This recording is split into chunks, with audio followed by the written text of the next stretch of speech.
remember it was going on a bear hunt and everyone would repeat and you'd say, got my gun, guns and rifles, gonna shoot a bear, not just any bear, but a big old grizzly bear. All right, welcome Camp Crosley friends and family, and certainly welcome all of you to our next episode of the Crosley Campfire Chats. And I'm certainly glad and excited for our next guest. But the purpose of these chats is to do what we do best here at Camp Crosley, and that's to bring people together, especially during these times right here. And so my next guest, and we'll talk a little bit later on, but is Chris Carr. Welcome to the episode, Chris Carr. Great, thanks for having me. Glad to be here. Well, Chris, we'll kind of talk about your time here at Camp Crosley, but there's a little bit part of me that wants to talk about what you're doing currently right now with the Green Bay Packers. But we'll get to that, though. Right. You spent several years working on staff. It was kind of a family affair with your brothers and sisters. So kind of tell me about your experience as a staff person, and what years did you work at? Wow. Dating it back, I think my first summer was the summer of 75. And it really came down to a point that wanted to have our summer job, was down at the YMCA, probably in an activity. I'd been a Boy Scout growing up in Muncie, saw probably some job posting. My dad took me in and met with Rich Gapin, who was at that time the director of the camp, and got hired in the summer, that summer of 75, right after my freshman year of high school, and working in the kitchen staff. And then from there, basically worked 4 summers straight, going from kitchen staff to junior counselor for 2 years and a senior counselor my last year, and probably would have enjoyed working at the camp even further. But as my dad said, unless they were going to quadruple my pay as I started to go into college, that was not going to happen. So my last summer working at Crosley was the summer after my senior year of high school. So your brothers and sisters also worked with you, several summers, and I'm sure you got to experience not only from being a camp counselor, but also certainly working in the kitchen. And so from that perspective, certainly very, very different. But, what stands out the most for you? When you think about Camp Crosley, are there any memories or anything that kind of sticks to you or stands out to you when somebody says Camp Crosley? Well, I think for me, the camp was just such a great couple of months of responsibility, accountability. My friends were all hanging out, back home and going to pools and doing whatever. And, I had a job every day. It was a 7-day-a-week job. Once the campers left on Saturday, you kind of got a little bit of a break, and then Sunday, the next group came rolling in. And I think for me, that kind of responsibility and just learning that at an early age, I think I've carried it with me ever since then. Our family camped up in Kosciuszko County, so we forever had a camper and a ski boat on Little Barbie Lake, and so being able to teach water skiing, coordinate kind of the waterfront activities, the lifeguarding. I enjoyed the water skiing. We used to do ski shows, and that was a lot of fun, getting out some of those mornings when the lake was like a glass and you could get the first runs in.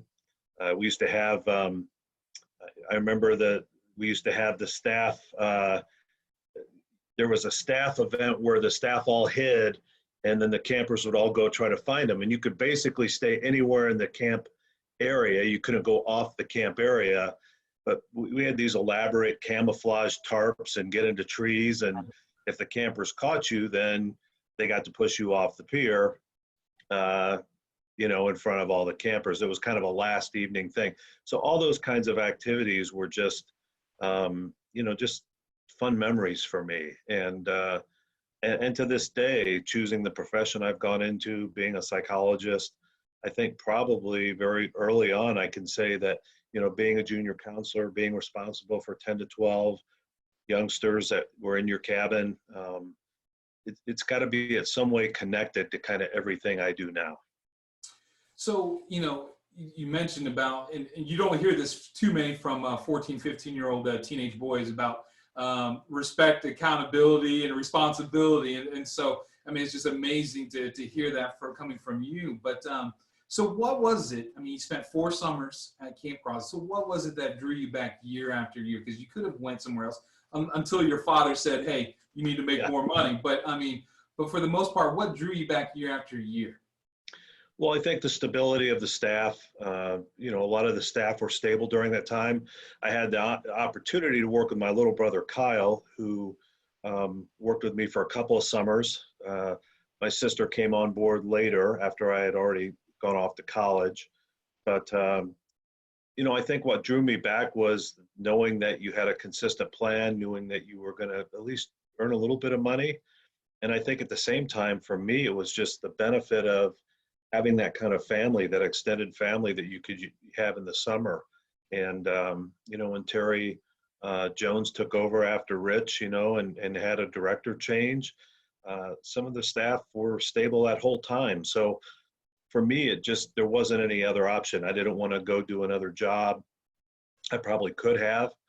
I think that time being away from home teaches you about being independent in some ways and having accountability and responsibility.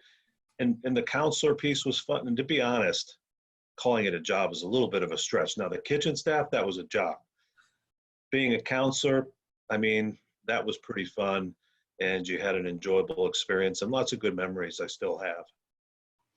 No, you mentioned that in very many ways, your time at Camp Crosley helped influence basically what you're doing now and doing today. And so, you know, you mentioned certainly going into psychology. So let's talk a little bit more about life after Camp Crosley and kind of where life kind of took you, the road that you took. I mean, because reading some of your information, some of your bio information, man, it's just a crazy and winding road as far as, especially where you end up now. So if you could dive a little bit more into that, that'd be great.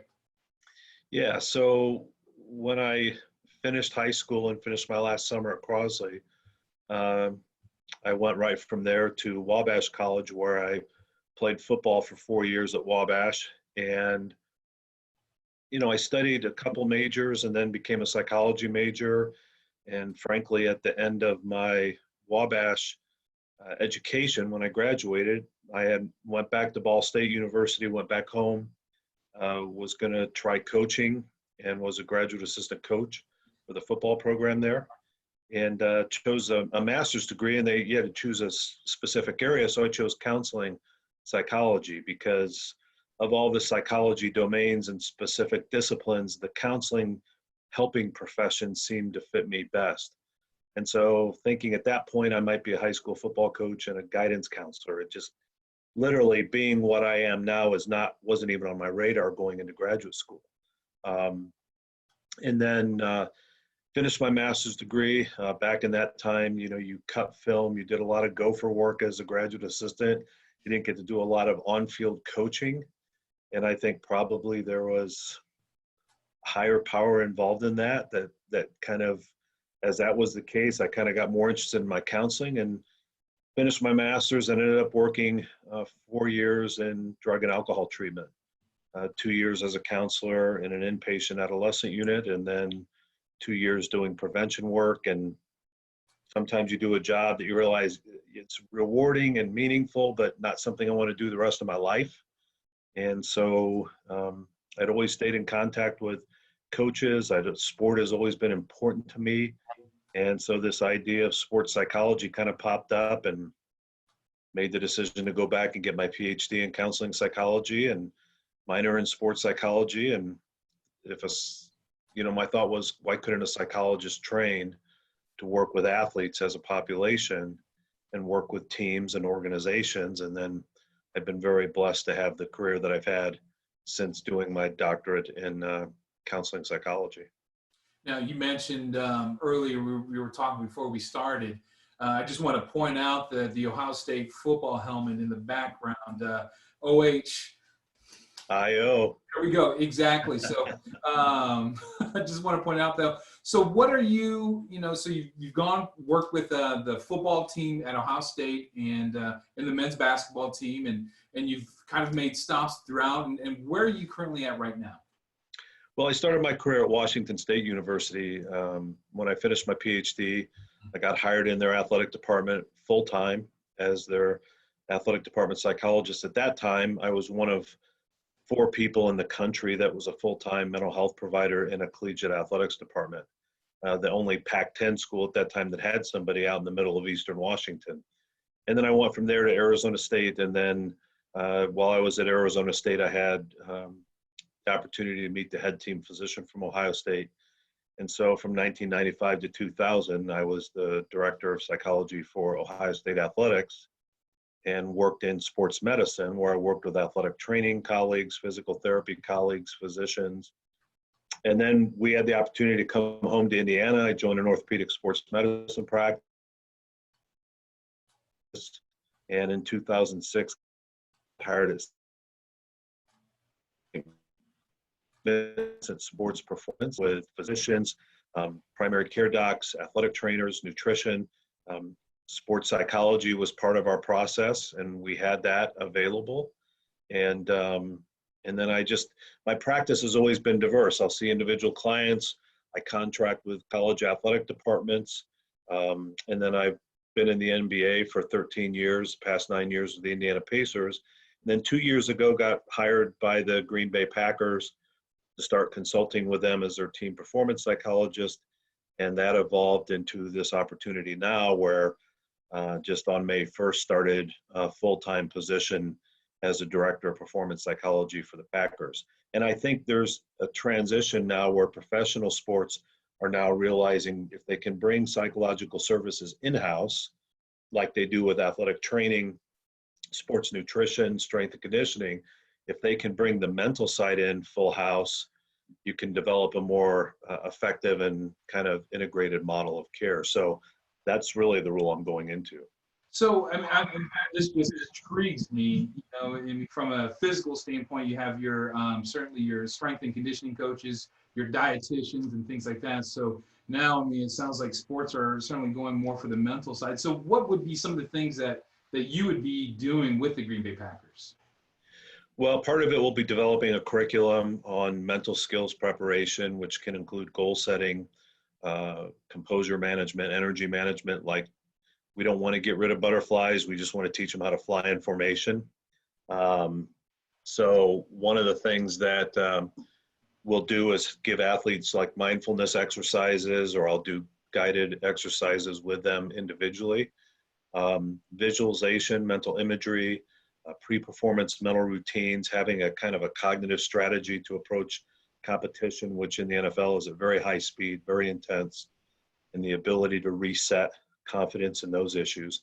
So that's kind of in the performance domain. And then on the other side of that, we'll be dealing with mental health and stress management, helping players in adjustment. If a player is injured and they're going to be having surgery or potentially missing a season, we'll integrate psychological support as not just wait until something's wrong, but it's as important as all the other rehab components. So it's really bringing it into the face of athletes, breaking the stigma of seeking mental health so that people see it as a strength rather than a weakness, to work on the mental part, the emotional part of your performance.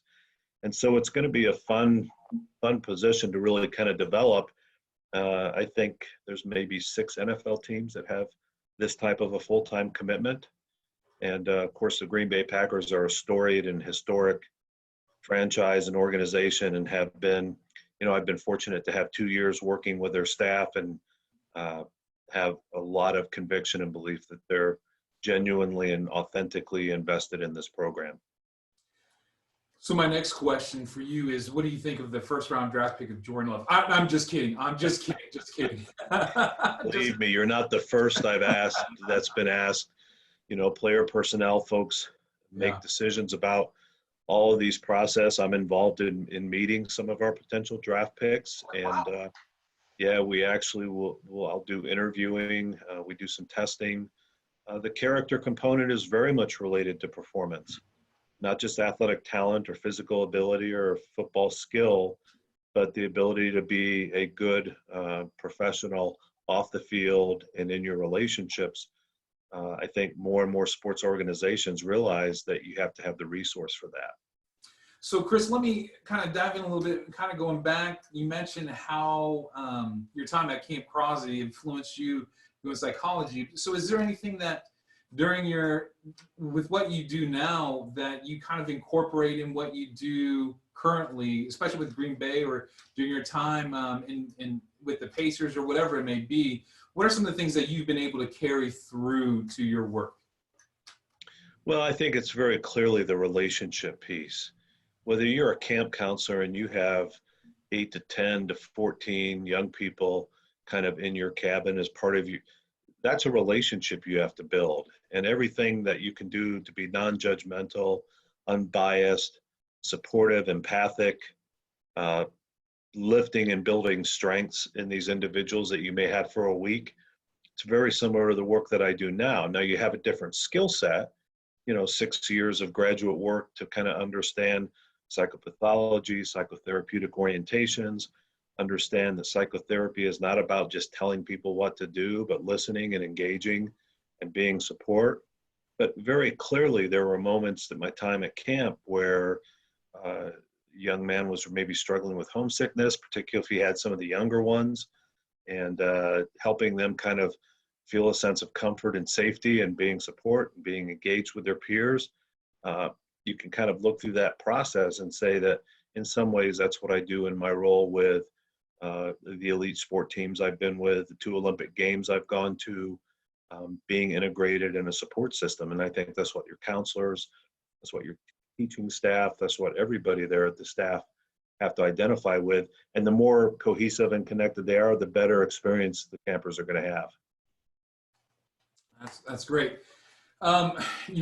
With that being said, I mean, with COVID-19 and with the pandemic and everything that's going on, especially with your medical profession, any words of advice, any words of encouragement that you give to anybody who would be watching this chat?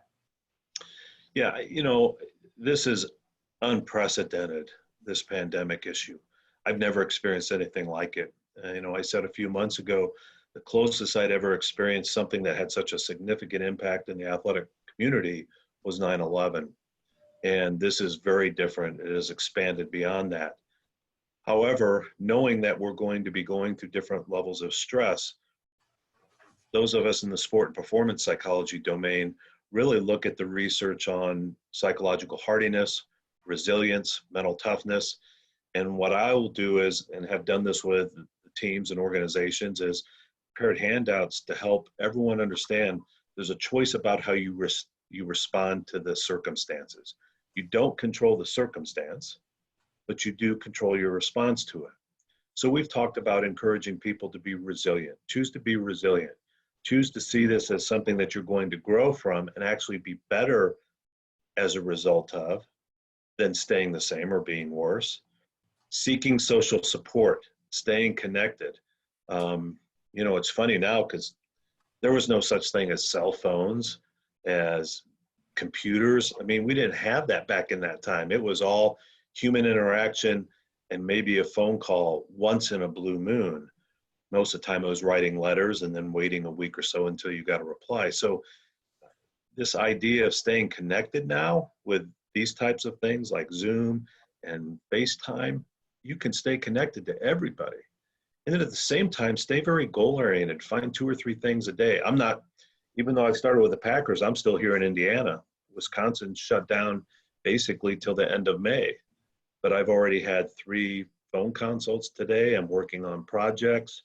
I'd like to be there, but we're not going to get there till it's safe and be a resource. You adapt, you set goals, you see accomplishment of goals, which builds that confidence.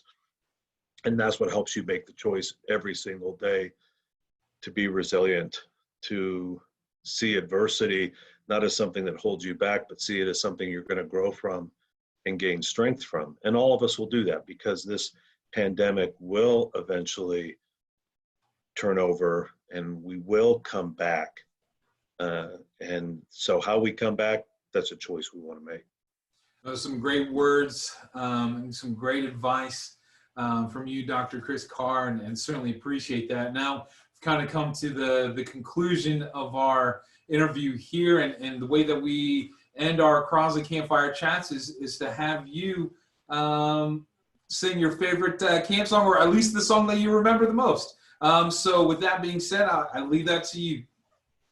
You know, I remember walking up through the athletic fields. Now, I haven't been on camp for a long time, but I remember walking up from the cabin area across the athletic fields, down the back kind of north end of the woods, back to where we used to have our big bonfire area, and that's used to be our gathering place for songs. And if I had one memory of all of the skits and everything we did, was going on a bear hunt. Now, I don't know how what do you want to say, appropriate the song would be nowadays, but I remember it was going on a bear hunt, and everyone would repeat, and you'd say, got my gun, guns and rifles, gonna shoot a bear, not just any bear, but a big old grizzly bear. And then you always added segments to that. So it was, the key is if you were leading it, you had to have inflection, and you had to, so those were I kind of remember that jumps right out at me. I can remember very clearly the chapel. We had songbooks that were kind of black labels on them. I remember being kitchen staff in the old staff building and deciding to stay one weekend when everyone else kind of got away, kind of reading a scary book, scared myself to death. But I have so many fond memories of just those experiences being there, and the collection of colleagues and friends that I had for years that left that. And even to this day, have 3 or 4 Facebook friends from counselors and people that, 40 something years ago, I was still in connection with. I think if you take, it's kind of like anything in life, whatever you put into it, you're going to get out of it. If you put a lot into each song, if you put a lot into each of your kids, if you put a lot into your lessons, your teaching, and what you're doing, you should expect to get more back than if you put nothing into it. So that would be my hope. Camp Crosley has a special place in my heart. We'll always have it. And I'll think as I look back, kind of that thread through my life, I'll always go back to those moments. And, if they had just quadrupled my salary, I would have very easily kind of continued that thread. So I would think my brother Kyle would have a similar belief, but it was a wonderful experience. Well, I want to thank Dr. Chris Carr for joining us for this Crosley Campfire Chat. And we'll certainly stay tuned for our next Crosley Campfire Chat, where we will have 2 lovebirds who met at Camp Crosley and are now married and living in Australia. That is Megan and Andy Holt. So they will be on for our next Crosley Campfire Chat. But yet again, thank you, Dr. Chris Carr. And just like I always mention, this is not good. This is not goodbye, but this is good night. Absolutely. Stay safe, everyone. Thank you, Mark. Remember, it was going on a bear hunt, and everyone would repeat, and you'd say, got my gun, guns and rifles, gonna shoot a bear, not just any bear, but a big old grizzly bear.